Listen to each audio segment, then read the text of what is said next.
அம்பேத்கர் அவருடைய வழியிலே கொள்கை கோட்பாடோடு பயணம் செய்து கொண்டிருக்கின்ற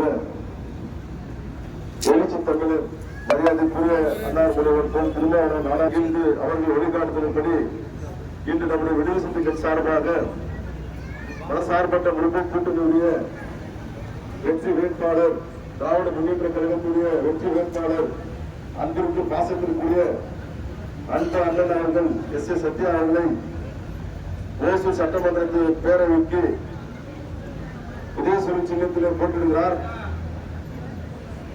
நம்முடைய வாக்குகள் சிதறாமல் அவருக்கு உதயசூரி சின்னத்திலே வாக்களித்து பெருவாரியான வாக்குகள் வித்தியாசத்திலே வெற்றி பெற செய்ய வேண்டும். நான் ஏற்கனவே சொன்னது போல கிருஷ்ணகிரி மாவட்டத்தில் 6 சட்டமன்ற தொகுதி இருக்கிறது. இந்த 6 சட்டமன்ற தொகுதியிலும் அதிகமான வாக்குகள் வித்தியாசத்திலே அண்ணன் சத்யா அவர்கள் வெற்றி பெற வேண்டும். அதுதான் நாம் அவருக்கு செய்யக்கூடிய கடமை. இனி ஒரு 12 நாள் இருக்கு. இந்த 12 நாளுமே யாருமே ஓய்வு எடுக்காமல் அந்தந்த பகுதியில் உங்க சொந்தக்காரங்கிட்ட, உங்க வேண்டியவங்க கிட்ட, நட்பு உற்றார் உறவினர்களிடம் உதயசூரியன் சின்னத்துக்கு வாக்களிக்க வேண்டும் என்று சொல்லி நீங்கள் கேட்டுக்கொள்ள வேண்டும். ஏனென்றால் அண்ணன் சத்யா அவர்கள் தற்போது ஒசூர் கார்பரேஷன் மேயரா இருக்கிறார். அவர் மேயரா இருக்கும்போது எண்ணற்ற பல திட்டங்களை ஒசூர் கொண்டு வந்திருக்கிறார். 100 கோடியில ஹாஸ்பிட்டல், மாவட்ட மருத்துவமனை, அதே போல இந்த இப்ப பாத்தீங்கன்னாக்கா ராமநாயக்கு நேரி பாத்தீங்கன்னாக்கா நம்ம தமிழ்நாட்டில் எங்கேயுமே இல்லாத அளவுக்கு ஒரு பூங்காவா, வாக்கிங் போற பூங்காவா அந்த அந்த இது சரி பண்ணியிருக்காங்க. இந்த மாதிரி எத்தனையோ திட்டங்களை கொண்டு வந்திருக்காரு. அதே மாதிரி நம்முடைய மாண்புமிகு முதலமைச்சர் அவர்கள் பல திட்டங்களை கொண்டு வந்திருக்கிறாரு. அருமையான திட்டங்களை கொண்டு வந்திருக்காரு. காலை உணவு திட்டம், இப்படி எத்தனையோ திட்டங்கள் சொல்லுவாங்க. எல்லாமே சூப்பர் திட்டங்கள் தான். மறுபடியும் 8000 ரூபாய் ஒரு கூப்பன் திட்டத்தை கொண்டு வந்திருக்கிறார், மகளிருக்கான திட்டங்களை.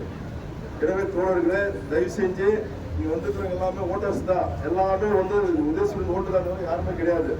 மற்ற ஊர்ல இருந்தோ அங்கிருந்து மட்டும் கிடையாது. அதனால தயவு செஞ்சு எல்லாருமே உதயசூரியன் சின்னத்தில் வாக்களிக்க வேண்டும் என்று சொல்லி அன்போடு நான் கேட்டுக்கொண்டு, அந்த அளவிற்கு இந்த இயக்கம் அடித்தள இந்த இயக்கத்தை வழிநடத்துகின்ற தலைவர் இன்றைக்கு மாண்புமிகு முதலமைச்சர் அவர்கள் தமிழகத்திலே எந்த பாஜகவினுடைய பாட்சாவும் பலிக்காமல் இந்த பாஜகவினுடைய அயோத்தியில் அவங்க செஞ்ச பிரச்சனைகள்லாம் நீங்க பார்த்துருப்பீங்க. மற்ற உத்தரப்பிரதேசத்தில் அவங்க ஜாதி ரீதியாக இருந்த வன்கொடுமைகள் செய்கிறார்கள், மத ரீதியாக எப்படியெல்லாம் பின்படுத்துகிறார் என்பது இங்க இருக்கின்ற அத்தனை பேருக்கும் தெரியும். ஏன்னா முன்னெல்லாம் தெரியாமல் இருந்தது. இன்றைக்கு ஊடகங்கள் இருக்கின்ற காரணத்தினால் உடனே வெளிச்சத்துக்கு வருகிறது. இதையெல்லாம் இந்த தமிழகத்திலும் அவர்கள் அரங்கேற்ற வேண்டும் என்று துடிக்கிறார்கள். ஆனால் மாண்புமிகு முதலமைச்சர் இருக்கின்ற வரை அவர்களுடைய எண்ணங்கள் இந்த மண்ணிலே பலிக்காது. ஏனென்று சொன்னால் தந்தை பெரியாருடைய மண், பேரறிஞர் அண்ணா கட்டி காத்த மண், தலைவர் கலைஞர் அவர்களை வடிவமைத்த மண்.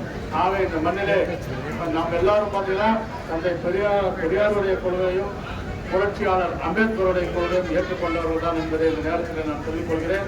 இந்த கொள்கை கூட்டணி எந்த கொம்பனாலும் ஒன்றும் செய்ய முடியாது. 834 தொகுதியை இன்றைக்கு நம்முடைய மாநிலத்திலும் முதலமைச்சர் அவர்கள் தான் வேட்பாளராக களத்திலே இருக்கின்றார். இந்த கூட்டணி தொகுதியிலும் நாங்கள் போட்டி போடுற தொகுதியிலும் எந்த தொகுதியும் பாரபட்சம் பார்க்கறதில்லை. எல்லா பணிகளும் 234 தொகுதியும் ஒரே மாதிரி நடைபெறுகிறது. ஏன் நம்முடைய இந்த விடுதலை சிறுத்தைகளுடைய நிறுவனர்களுடைய தொகுதி கூட திராவிட முன்னேற்ற கழகம் வேண்டும் என்று முன்களத்தில் ஒரே கையில் ஓட்ட முடியும். பிரிவினை உருவாக்க பார்ப்பார்கள். சென்ட்ரல் வாக்குகளை எல்லாம் முன்னெல்லாம் ஒரு காலத்துல எல்லாம் பாத்தீங்கன்னா சேரியில கொண்டு ஒரு சாராய் பாட்டில் இறக்கி விட்டோம்னா அந்த ஓட்டெல்லாம் அந்த வேட்பாளர்கள். இன்றைக்கு அப்படி இல்லை. ஏன்னா இந்த மக்கள் படித்தவர்கள் ஆகிவிட்டார்கள். அந்த படிப்பை இந்த திராவிட முன்னேற்ற கழகம் படித்தவர்களானதால் சிந்திக்க தொடங்கி இருக்கிறார்கள், யோசிக்க தொடங்க. எல்லாரும் வீட்டிலும் ஒருத்தர் காலேஜ் போனவங்க இன்னைக்கு இருக்கிறான். அதனால அவனுக்கு நாட்டு நடப்பு என்னன்னு தெரியுது, உலக நடப்பு என்னன்னு தெரியுது, இன்றைய அரசியல் நிலவரங்கள் என்னன்னு தெரியுது. ஆனால் அனைவருக்கும் விவரம் இருக்கின்றது. யாருக்கும் விலை போக மாட்டார்கள். தயவு செய்து நம்முடைய கூட்டணியை நீங்கள் ஆதரிங்கள். உதயசூரியன் சின்னத்திற்கு வாக்களித்து இந்த பெருவாரியான வாக்குகளை தாழ்வோடு கேட்டுக்கொண்டு நல்ல கூட்டத்திற்கு ஏற்பாடு செய்த விடுதலை சிறுத்தைகள் கட்சியினுடைய அனைத்து அங்கங்களுக்கும் என்னுடைய நன்றியின வாழ்த்துக்களையும் தெரிவித்துக் கொண்டு விடைபெறுகிறேன். நன்றி, வணக்கம். மக்களினுடைய வாழ்வுரிமை காக்க வேண்டும் என்று அரும்பாடுபட்டு இந்த கூட்டணியை செதறாமல் பாதுகாத்து இன்று நாம் 8 தொகுதியில் போட்டியிடுகின்றோம். அந்த 8 தொகுதியிலும் திராவிட முன்னேற்ற கழகம் அரும்பாடுபட்டு வெற்றிக்கு போராடி கொண்டிருக்கிறார்கள். அந்த நன்றி கோஷம் அருமை அண்ணன் சத்யா அவர்கள் இந்த தொகுதியில் மிக பெருவாரியான வாக்கு வித்தியாசத்தில் வெற்றி பெற வேண்டும். நிறைய பேர் ரெட்டையிலுக்கு ஓட்டு கேட்டு விவசாயிகள் பிரச்சனை, அந்த பிரச்சனை, இந்த பிரச்சனை, பார்த்தா வீடு போயிடும், நிலம் போயிடும், பொய் பிரச்சாரத்தை சொல்லி நம்ம கிட்ட வருவாங்க. அதுக்கெல்லாம் இடம் கொடுக்கூடாது. இங்க நிற்கின்ற வேட்பாளர் யார் என்பதை 2 வார்த்தையில ஒரு உதாரணம் சொல்றேன். இங்க இருக்கின்ற இளம்பள்ளி என்னும் இடத்தில் சின்னையா என்பவர், அவருக்கு முன்னே அதிமுக இருந்தார்.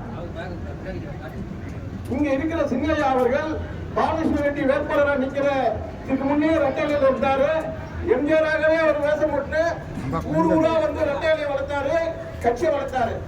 ஆனால் அவருடைய பேரன் நிதின் ஒரு ரெட்டி சமூகத்தை சேர்ந்த அனுமதி இல்லாமல் நீர்த்தேக்க தொட்டி கட்டி அதில் உயிர்ந்து இறந்து விடுகிறார். ஆனால் இந்த வேட்பாளர் என்ன செஞ்சார் என்று இங்கே நிற்கிற வேட்பாளர், நம்முடைய எதிரணியினுடைய வேட்பாளர் சாதியை பாதுகாக்க சட்டத்துக்கு புறமாக அந்த நீர்த்தேக்க தொட்டி அமைச்சத்தை பாதுகாக்கின்ற வகையில் காவல் நிலையம் சென்று அந்த ரெட்டியை பாதுகாத்து வெளியே கொண்டு வந்தார். ஆனால் அந்த குடும்பம் அதிமுக குடும்பம் என்று திமுக பார்க்கவில்லை. முதல்வர் அவர்கள் உடனடியாக 3 லட்சம் நிதி அறிவித்தார். அந்த நிதியை சட்டமன்ற உறுப்பினர் அண்ணன் ஜெயபிரகாஷ் அவர்கள் கட்சி பேதமின்றி அவர் வீட்டில் வழங்கினார். இது போல எத்தனையோ எடுத்துக்காட்டு திமுக தலித் மக்களுக்கு செய்திருக்கிற எத்தனையோ எடுத்துக்காட்டு. ஆனால் தலித் மக்களுக்கு தொடர்ச்சியாக அநீதி இருக்கின்ற பாலகிருஷ்ண ரெட்டிக்கு நம்ம வாக்களிக்க போகிறோம்னா சாதி பார்க்காமல் மதம் பார்க்காமல் செயல்படுகின்ற அந்த சத்தியாவதற்கு வாக்களிக்க போகின்றோம். இதுதான் நம்ம முன்னாடி இருக்கின்ற கேள்வி.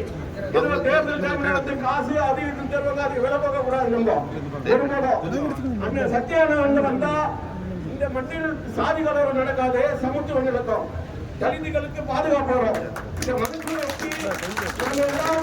இருக்கின்ற இந்த குறை நாள்ல இரவு பகல் பாராமல் உறவினர்கள்கிட்டயும் நமக்கு தெரிஞ்சுக்கிட்டலாம் சொல்லி தலித்து ஓட்டான அண்ணன் சத்யான வெற்றி பெற்றார் என்ற சாதனை படைக்க வேண்டும். அவர் நினைந்து கொண்டிருக்கிறார் பாலகிருஷ்ண ரெட்டி அவர்கள் சேரியில் காசு போட்டா ஓட்டு போட்டுவாங்க. அந்த போக்கை நாம் முறியடிக்க வேண்டும். உதயசூரியனுக்கு வாக்களிக்க வேண்டும். எழுச்சி தமிழர் ஆட்சி பெற்ற சின்னம் உதயசூரியன். எழுச்சி தமிழரால் அண்ணன் சத்யான ஜெயிச்சார் என்ற பெயரை நாம் ஒசூரில் நாம் பதிவு செய்ய வேண்டும் என்று கூறிக்கொண்டு வாய்ப்புக்கு நன்றி கூறி விடப்படுகின்றேன்.